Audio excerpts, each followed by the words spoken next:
So we've talked about operator splitting in a number of different contexts, in the primal and the dual, in fact. And the main example that we've seen of operator splitting is a forward-backward algorithm,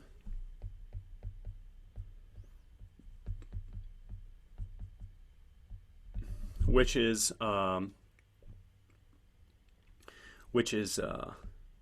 just the composition of the resolvent with, it's the backwards, with the forward operator. And again, this is basically nothing else than proximal gradient. This is the proximal gradient algorithm. And we've seen this applied in the primal in early lectures, and we've seen it applied in the dual, and that's what gave us this alternating minimization between the Lagrangian term, which corresponds to the gradient step in the dual, and then the augmented Lagrangian term, which corresponds to the proximal point algorithm, or this prox operator, the resolvent, when applied in the dual. So now we're going to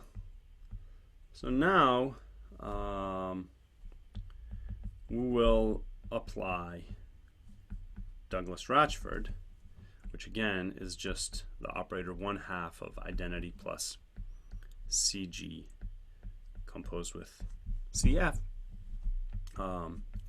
in the dual. And just recall, C is equal to twice the resolvent minus the identity, and the resolvent is equal to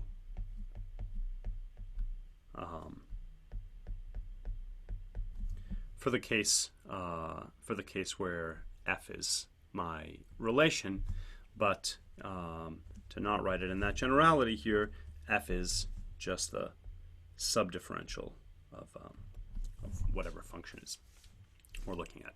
So let's see what Douglas-Ratchford becomes when we apply it in the dual.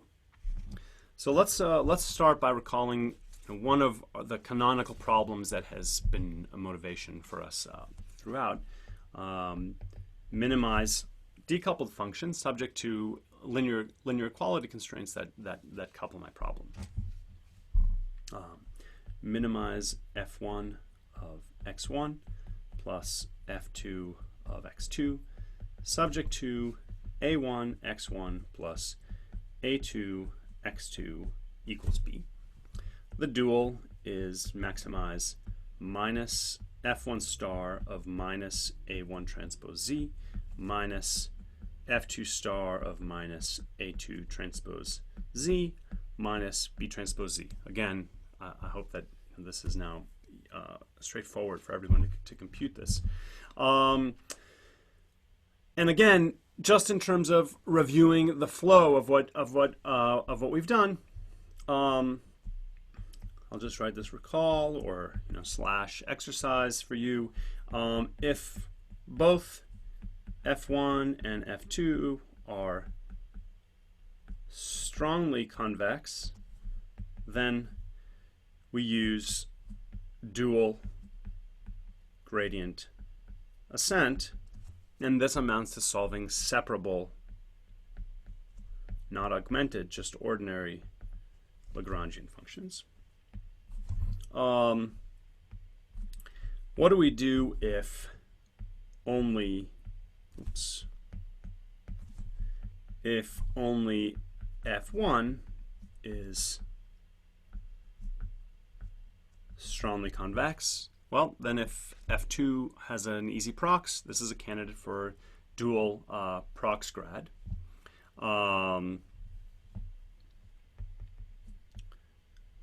Dual prox grad, and what would this give? Again, separable. So this is separable into a Lagrangian and augmented Lagrangian. And if neither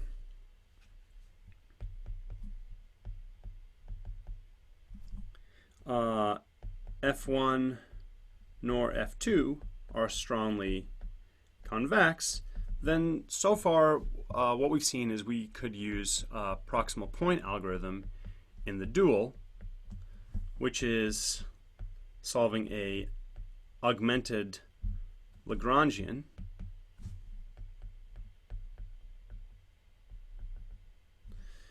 but unfortunately now, as we've seen, this is coupled. So even if F1 and F2 have easy prox functions, we don't yet have a method in the dual that would help us. But of course, this is exactly the home court for Douglas-Ratchford, because it uses prox operators. It's not relying on smoothness. So again, writing down the dual, minus F1 star minus A1 transpose Z minus F2 star minus A2 transpose Z minus B transpose Z. And let me just write this as a minimization for now. So min and just add pluses all the way. And now it's exactly in the format for me to use Douglas-Ratchford. So I am going to call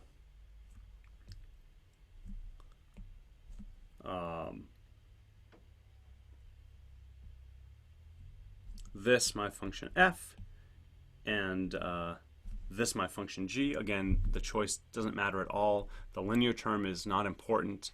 The algorithm itself is not symmetric in f and g, but in terms of computation and what makes sense, if we're assuming that f1 and f2 have easy to evaluate prox operators, then how we break it up doesn't affect that. It doesn't mean that you're going to get the same algorithm and the same trajectory, but both make sense.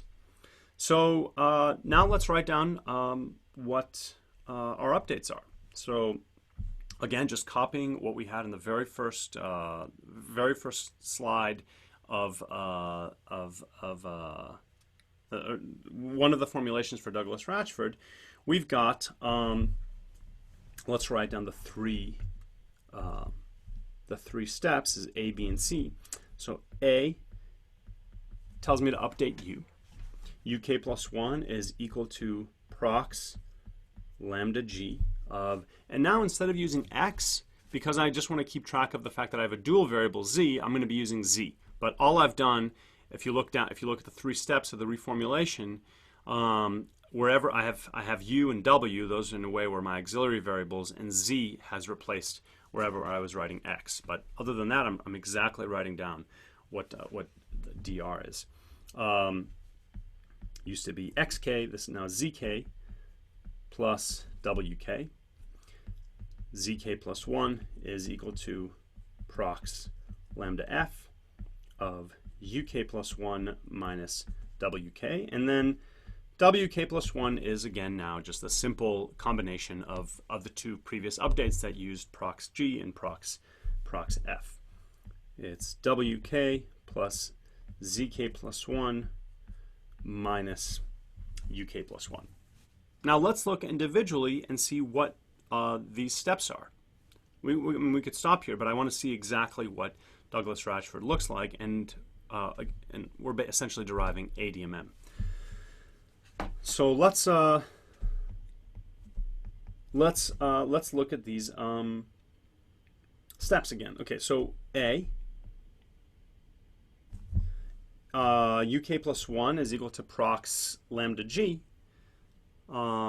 G is equal to F2 star. So if UK plus 1 is equal to prox lambda G, ZK plus WK, and G is equal to oops, I'm sorry, I'm not consistent with my own notes here. So I just switched F and G. Of course, again, it doesn't matter. So this is F, and this is G. G is equal to F1 star of minus A1 transpose Z plus B transpose Z. But what are the updates? Well, again, we've seen this. So this is just the augmented Lagrangian because it's prox in the dual. So x1 hat is equal to the argmin over x1, f1 of x1 plus z plus w times a1 x1 minus b plus the augmented Lagrangian term, lambda over 2 times a1 x1 minus b squared.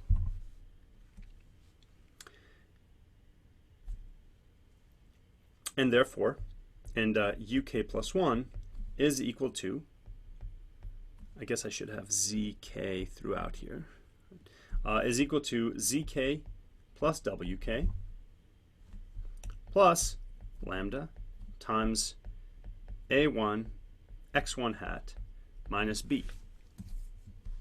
If the notation is too much, just remember that all we're doing here is just evaluating a prox step with respect to G star. And go back to when we were talking about proximal point algorithm and those set of lectures to see how this how exactly this looks. But basically we have the dual update that we've been used to, updating a dual variable plus lambda a1 x1 hat minus b. And what's x1 hat? If we were just using dual gradient ascent, it would be the solution to a Lagrangian, but because we're using prox, it becomes essentially a proximal point algorithm on this function.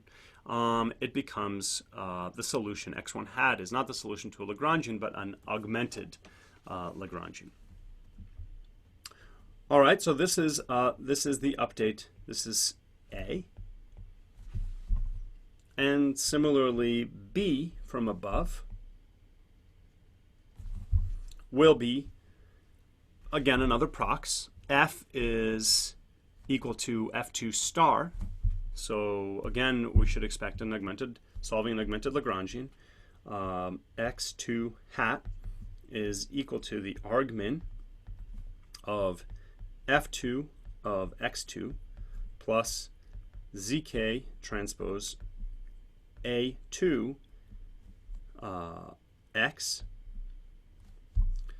plus lambda over 2 times a1 x1 hat plus a2 x2 minus b. And whoops, we're not at C yet. And zk plus 1 is therefore equal to zk plus lambda times a1 x1 hat plus a2 x2 hat minus b. Note again, x1 hat and x2 hat, the computations involved there are completely separate. And then finally, wk plus 1 is equal to lambda a2 x2 hat. So all of this, I'd like for you to, the exercise is to check all the details and make sure that you can derive them. Yourself. We have basically written down the ADMM algorithm. ADMM is the alternating direction method of multipliers. So to write down this the algorithm again, x1 hat is equal to the argmin of f1, I'm just copying down what was on the previous page, f1 x1 plus z plus w transpose a1 x1 minus b plus the augmented Lagrangian term, a1 x1 minus b squared. And note that I could just I can simplify this. This is equal to the argument of f1 x1 plus z transpose a1 x1 minus b plus lambda over 2 times a1 x1 plus a2 x2 minus b. So check what exactly happened here. All of a sudden I've introduced, this is an argument over x1. Right? How did this happen? So, check that. And x2 hat is equal to the argument of f2 of x2 plus z transpose a2 x2 plus the same exact term, lambda 2 of a1 x1, except I'm putting an x1 hat here. Here, there's no x2 hat, but I'm not minimizing over x2, so I'm kind of using that to mean that it was the previous value. Plus a2 x2 minus b squared, and my update for z is equal to z plus lambda a1 x1 hat plus a2 x2 hat minus b. Note that I could write this even more uniformly by just writing one Lagrangian term.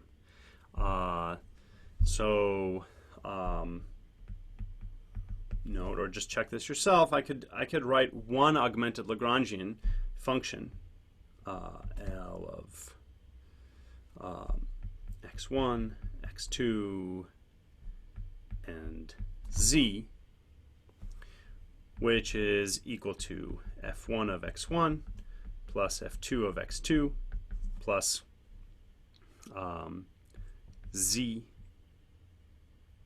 transpose a1 x1 plus a2 x2 minus b plus lambda over 2 times a1 x1 plus a2 x2 minus b squared. And then ADMM just becomes x1 hat is equal to the argument over x1 of L of x1, x2, z, understood that x2 and z are fixed to their previous values. x2 hat is the argument over x2 of L of, now x1 hat is updated, x2 and z, and z plus is as before, lambda a1 x1 hat plus a2 x2 hat minus b. So we can write it in this more uniform way. So I'll leave this again for you. I've been going back to this again and again just to kind of tie everything together. So, as an exercise, I want you to compare in terms of what are the assumptions, like the computational primitives what are we assuming. So I want you to compare to dual gradient ascent, the proximal point algorithm, again in the dual, and dual prox grad.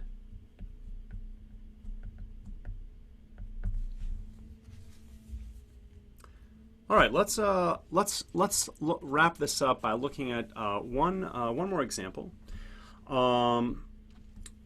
Let's go back to this problem that we've looked at in a number of different contexts in different ways. Minimizing f1 of x1, f1 of x plus f2 of ax. And I'm going to assume that prox f1 and prox f2 are easy. Let's see what we can do. Prox f1, prox f2 are easy, whatever we want that to mean. Our usual approach, we're going to turn this into minimize f1 of x1 plus f2 of x2, subject to ax1 equals x2. And what does ADMM become in this context? So again, just practice, check that what ADMM becomes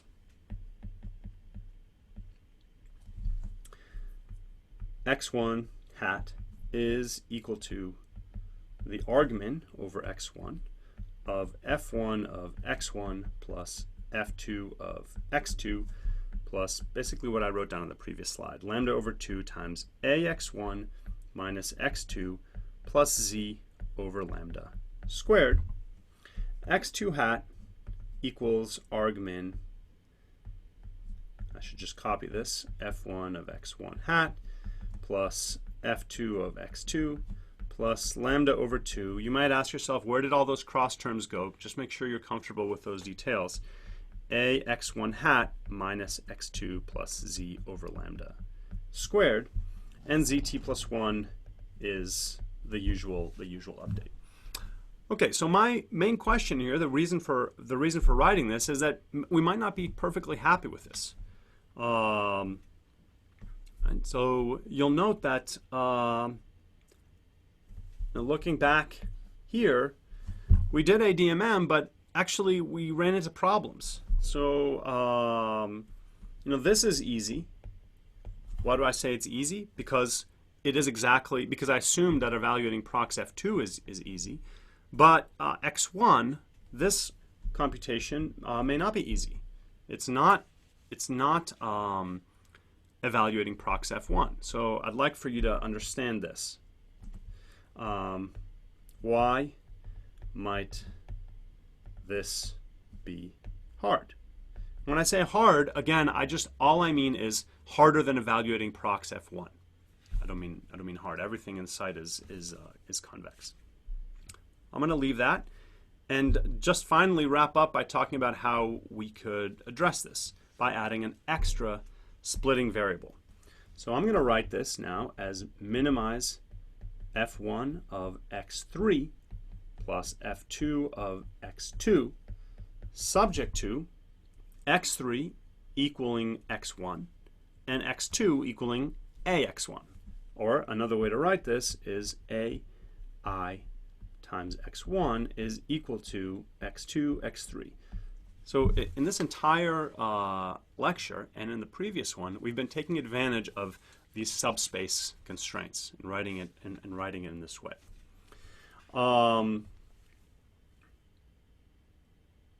Okay, so now what does ADMM become in this case? So now ADMM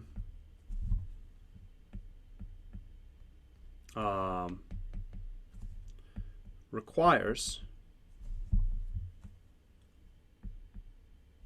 the evaluation of prox 1 over lambda f1 and prox 1 over lambda f2. And this was not the case before. So now, if we believe that prox f1, prox f2 are easy, if that's how we're starting with, then we are in business. So let me just write this down, and then I'll leave it for you to check. So basically, what happens is now that x1 hat is the argmin over x1 of f1 of x3 plus f2 of x2 plus lambda over 2 times ax1 minus x2 plus z1 over lambda plus lambda over 2 times ax1 minus x3 plus z2 over lambda. Got z1 and z2 here. That's how x1 is updated. And note what happens. All this requires is solving a system of linear equations. There's no f1 and no f2. And then I need to update x2 and x3 together. These are going to be coupled. they're not going to be coupled, but but the way that I'm doing ADMM, or Douglas-Ratchford, I'm going to deal with F1 and F2 together. But let's see why this is going to work out. These are going to be the argmin of the same.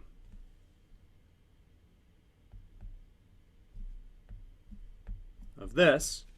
But if we look at what that is, you'll see that when I'm doing my argmin over x2 and x3, those decouple and indeed are just evaluation of prox operators. So potentially easier than the previous slide. So that brings us to the end of our segment on ADMM.